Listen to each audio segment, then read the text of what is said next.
സുപ്രീംകോടതി അഭിഭാഷകൻ M R Abhilash കൂടി നമുക്കൊപ്പം ചേരുന്നു. എം ആർ അഭിലാഷ്, നമസ്കാരം, ഗുഡ് മോർണിംഗ്. ഇപ്പോൾ പുറത്തുവരുന്ന വാർത്തയനുസരിച്ച് ഹൈക്കോടതി അസാധാരണമായൊരു നീക്കമാണ് നടത്തിയിരിക്കുന്നത്. അഭിഭാഷകരെ തന്നെ നേരിട്ട് വിളിച്ചു വരുത്തുകയാണ്.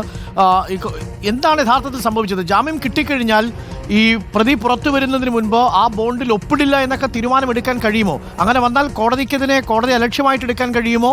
കോടതി അപമാനിച്ചതിന് തുല്യമല്ലേ? കോടതിയുടെ വിലപ്പെട്ട സമയം പാഴാക്കുകയല്ലേ ചെയ്തത്? ഈ വിഷയത്തിൽ എന്താണ് താങ്കളുടെ പ്രതികരണം? താങ്കൾ എങ്ങനെയാണ് ഇതിനെ കാണുന്നത്? തീർച്ചയായിട്ടും കോടതി അലക്ഷ്യമായിട്ട് ഇതിനെ ഒരുപക്ഷെ പരിഗണിക്കുവാൻ കഴിയില്ല സാധാരണ രീതിയിൽ. പക്ഷേ ഈ ബെയിൽ ഉത്തരവ് ക്യാൻസൽ ചെയ്യാൻ, ബെയിൽ ഗ്രാന്റ് ചെയ്തുകൊണ്ട് ബഹുമാനപ്പെട്ട ഹൈക്കോടതി പാസാക്കിയ ഉത്തരവ് ക്യാൻസൽ ചെയ്യാൻ പ്രാപ്തമാക്കുന്ന തരത്തിലുള്ള നടപടികളാണ് ഈ കുറ്റാരോപിതന്റെ ഭാഗത്തു നിന്നുണ്ടായത്. ജയിലിൽ ഇതുപോലെ പട്ടി ഷോ കാണിച്ചു കഴിഞ്ഞാൽ പത്മഭൂഷൺ കൊടുക്കാനൊക്കില്ലല്ലോ. ബഹുമാനപ്പെട്ട കേരള ഹൈക്കോടതി വളരെ ലീനിയന്റ് ആയിട്ടുള്ള ഒരു ഉത്തരവ് പാസാക്കിയതിനു ശേഷം കോടതിയെ ഇകഴ്ത്തുന്ന രീതിയിൽ വളരെ കേട്ടുകേൾവിയില്ലാത്ത, വളരെ അസാധാരണപരമായിട്ടുള്ള ഒരു പ്രതികരണമാണ് ബോബി ജയിലിൽ കാണിച്ചത്. ഒരു തരത്തിലും ഒരു നിയമവ്യവസ്ഥ നിലനിൽക്കുന്ന ഒരു രാജ്യത്ത് അനുവദിക്കാൻ കഴിയാത്ത തരത്തിൽ ഇത്ര ലീനിയന്റ് ആയിട്ടൊരു ഓർഡർ വാങ്ങിച്ച് നിയമത്തിന്റെ മുൻപിൽ തലകുനിച്ചുകൊണ്ട് ബെയിൽ കണ്ടീഷൻസ് കംപ്ലൈ ചെയ്തുകൊണ്ട് ജയിലിന് പുറത്തേക്ക് പോകേണ്ടുന്ന വ്യക്തി അവിടെയും മാർക്കറ്റിങ്ങിന് ശ്രമിക്കുക എന്ന് പറഞ്ഞു കഴിഞ്ഞാൽ എത്രത്തോളം ഒരു വ്യക്തിക്ക് തരം താഴാൻ കഴിയുമോ അതിന്റെ ഉദാഹരണമല്ലേ ഈ എം ആർ അഭിലാഷ്. കോടതിയുടെ മുമ്പാകെ അഭിഭാഷകൻ പറഞ്ഞിട്ടുള്ളത് ഈ ബോണ്ട് എക്സിക്യൂട്ട് ചെയ്യാൻ ഞങ്ങൾ തയ്യാറാണെന്ന് ഉത്തരവ് കൊടുത്തിട്ടല്ലേ, അല്ലെങ്കിൽ ഒരു സ്റ്റേറ്റ്മെന്റ് കൊടുത്തിട്ടായിരിക്കുമല്ലോ ഈ ജാമ്യം ഉത്തരവ് വാങ്ങിച്ചെടുക്കുന്നത്. തീർച്ചയായിട്ടും ഹർജി ഇപ്പം ബോബിയുടെ അറിവോ സമ്മതമോ ഇല്ലാതെയല്ല ഇങ്ങനൊരു ഹർജി ഫയൽ ചെയ്യപ്പെട്ടത്. ബോബിയുടെ അറിവോടുകൂടി സമ്മതത്തോടുകൂടിയാണ് ഹർജി ഫയൽ ചെയ്യപ്പെട്ടത് എന്ന് മാത്രമല്ല, അങ്ങനെ തന്റെ സമ്മതമില്ലാതെയാണ് ഹർജി, അതായത് ഒരു ജാമ്യ ഹർജിയുമായി കോടതിയുടെ അടുത്തോട്ട് ചെല്ലുന്ന ഒരാൾ കോടതിയുടെ മുൻപിൽ കൈകൂപ്പി നിന്നുകൊണ്ട് ജാമ്യം അനുവദിക്കണമെന്ന് പറയുകയാണ് ചെയ്യുന്നത്. അതിന് ഓതറൈസ് ചെയ്തിട്ടുള്ള അഭിഭാഷകൻ, വക്കാലത്ത് ഹോൾഡ് ചെയ്യുന്ന അഭിഭാഷകൻ കോടതിയിലുണ്ട്. അപ്പം ബോബി തന്നെ അഭിഭാഷകനിലൂടെ കോടതിയുടെ മുൻപിൽ ജാമ്യം തരണേ എന്ന് യാചിച്ചതിന് ശേഷമാണ് ഇത്തരത്തിലൊരു ജാമ്യ ഉത്തരവ് കൊടുക്കുന്നത്.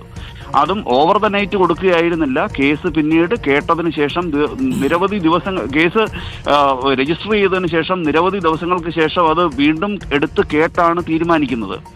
അങ്ങനെ ജാമ്യം നേടിയതിനു ശേഷം ജയിലിൽ ഇത്തരത്തിലുള്ള നിലവാരം കെട്ട ഒരു ഷോ നടത്തി കോടതിയെയും നിയമവ്യവസ്ഥയെ ഇകഴ്ത്തുക എന്ന് പറഞ്ഞു കഴിഞ്ഞാൽ ഇത്തരം ഒരു താങ്കളുടെ അഭിഭാഷക ജീവിതത്തിൽ ഇങ്ങനെ എവിടെയെങ്കിലും ഇന്ത്യയിൽ ജാമ്യം അനുവദിച്ചിട്ട് ജാമ്യത്തിന്റെ ബോണ്ട് ഞാൻ എക്സിക്യൂട്ട് ചെയ്യില്ല, അതും മറ്റു കാരണങ്ങളുടെ പുറത്ത്, ഈ റിമാൻഡിലുള്ള മുഴുവൻ തടവുകാരുടെയും ജാമ്യം കിട്ടാതെ ഞാൻ പുറത്തിറങ്ങില്ല എന്ന് താങ്കൾ നേരത്തെ സൂചിപ്പിച്ചതുപോലെയുള്ള ഒരു ബോബി ഷോ കാണിച്ച ഏതെങ്കിലും ഒരു കേസ് താങ്കളുടെ ഓർമ്മയിലുണ്ടോ?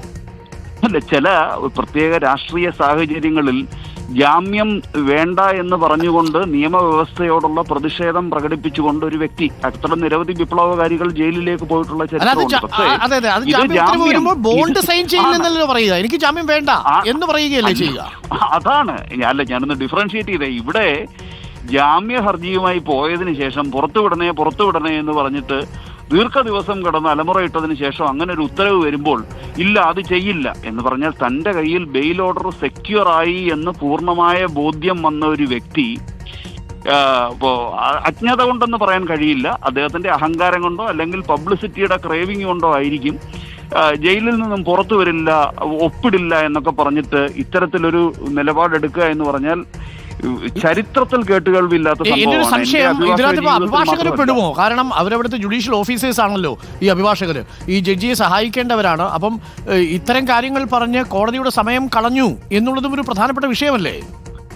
അഭിഭാഷകരെ സംബന്ധിച്ചിടത്തോളം they are officers of the court. കോടതിയെ അസിസ്റ്റ് ചെയ്യുന്നു. ജയിലിൽ കിടക്കുന്ന ഒരു വ്യക്തിയെ സംബന്ധിച്ചിടത്തോളം അദ്ദേഹത്തിന്റെ ജാമ്യാപേക്ഷ മൂവ് ചെയ്യേണ്ടതായിട്ടുള്ള നിയമപരമായിട്ടുള്ള ഉത്തരവാദിത്വമുണ്ട്. ഒരഭിഭാഷകന് ഒരു ബ്രീഫും റെഫ്യൂസ് ചെയ്യുവാൻ നിയമം അനുവദിക്കുന്നില്ല. എന്നിരിക്കെ അവരെ സംബന്ധിച്ചിടത്തോളം അവർക്ക് അവരുടേതായിട്ടുള്ള നീതീകരണമുണ്ട്. കക്ഷിക്ക് വേണ്ടി ഹാജരാകുമ്പോഴും they are only assisting the court. നീതി നടപ്പാക്കുവാൻ കോടതിയെ അസിസ്റ്റ് ചെയ്യുക മാത്രമാണ്. പക്ഷേ ഈ ബോബി കാണിച്ചത് ഇത്രയധികം ഒരു ഡോഗ് ഷോ ജയിലിൽ കാണിക്കുക എന്ന് പറഞ്ഞു കഴിഞ്ഞാൽ ഇത് വിവരക്കേടാണോ, അഹങ്കാരമാണോ? വേണമെങ്കിൽ ഇത് ക്യാൻസൽ ചെയ്യാം, ജാമ്യം റദ്ദ് ചെയ്യാം. തീർച്ചയായിട്ടും ജാമ്യം റദ്ദ് ചെയ്യാം. ഇത് ബഹുമാനപ്പെട്ട ഹൈക്കോടതി, പ്രത്യേകിച്ചും ഇത് പരിഗണിക്കുന്ന ബെഞ്ച് ഇങ്ങനെയുള്ള തീരുമാനങ്ങളൊക്കെ എടുക്കുന്നതിൽ ഒരു തരി പോലും പിന്നോട്ട് പോകുന്ന പോകുന്ന തരത്തിലുള്ള ഒരു ബെഞ്ചല്ല. വ്യക്തമായി നിയമബോധ്യമുള്ള ഉത്തരവുകൾ പാസ്സാക്കുന്ന ഒരു ബെഞ്ചാണ് ഇത് വീണ്ടും മാത്രമല്ല പരിഗണിക്കുന്നത്. രൂക്ഷ വിമർശനവുമാണ് ആ സമയത്ത് ജാമ്യം അനുവദിക്കുന്നത്. എനിക്കൊന്ന് 3 വർഷത്തിൽ താഴെ തടവുണ്ട് എന്നുള്ളത് കൊണ്ട് മാത്രം അനുവദിച്ചിരിക്കുന്ന ഒരു ജാമ്യമായിട്ടാണ് മനസ്സിലാക്കുന്നത്. രൂക്ഷമായ വിമർശനമാണ് നടത്തിയിരുന്നത്. മാത്രമല്ല അതിനകത്ത് വളരെ ശ്രദ്ധേയമായ ചില പോർഷൻസ് കൂടിയുണ്ട്. ഈ സ്ത്രീയുടെ ശരീരഘടനയൊക്കെ വർണ്ണിക്കുമ്പോൾ നിങ്ങൾ നിങ്ങളെ സ്വയം വിലയിരുത്തുകയാണ് എന്നൊക്കെ വളരെ ഉദാത്തമായൊരു വിധിയാണ് ഇന്നലെ വന്നത്. തീർച്ചയായിട്ടും സ്ത്രീക്കും പുരുഷനും എതിരെ ഒന്നും തന്നെ ബോഡി ഷെയ്മിങ് പാടില്ല എന്ന വിലയേറിയ ഒരു സന്ദേശം സമൂഹത്തിന് നൽകുന്ന ഒരു ഉത്തരവാണ് ബഹുമാനപ്പെട്ട ഹൈക്കോടതി പാസ്സാക്കിയത്. ഉത്തരവ് ജാമ്യം കിട്ടിയത് തന്നെ വലിയൊരു ഭാഗ്യമെന്ന് കരുതി പുറത്തേക്ക് വരേണ്ടുന്നതിന് പകരം അവിടെ ഇത്തരത്തിലുള്ള തരംതാണ ഷോ കാണിക്കുക എന്ന് പറഞ്ഞു കഴിഞ്ഞാൽ ഇങ്ങനെ ഒരു മനുഷ്യനെ അധപ്പതിക്കാൻ കഴിയുമോ? ഓക്കെ, എന്താ പറയാ. താങ്ക് യു എം ആർ അഭിലാഷാണ് നമുക്കിപ്പം ചെയ്തത്. എം ആർ അഭിലാഷ് പറഞ്ഞതുപോലെ അദ്ദേഹം ഉപയോഗിച്ച പദപ്രയോഗം അവിടുത്തെ ഡോഗ് ഷോ കാണിച്ചു എന്നുള്ളതാണ്. നമ്മൾ ഇന്നലെ കൊടുത്തത് ബോബി ഷോ എന്നാണ്. നിർഭാഗ്യവശാൽ എന്നെ ചില ആളുകളൊക്കെ വിമർശിച്ചു, താങ്കൾ ജയിലിൽ പോകും കേട്ടോ എന്നൊക്കെ പറഞ്ഞു. എന്താ പറയുക ഇവരോടൊക്കെ.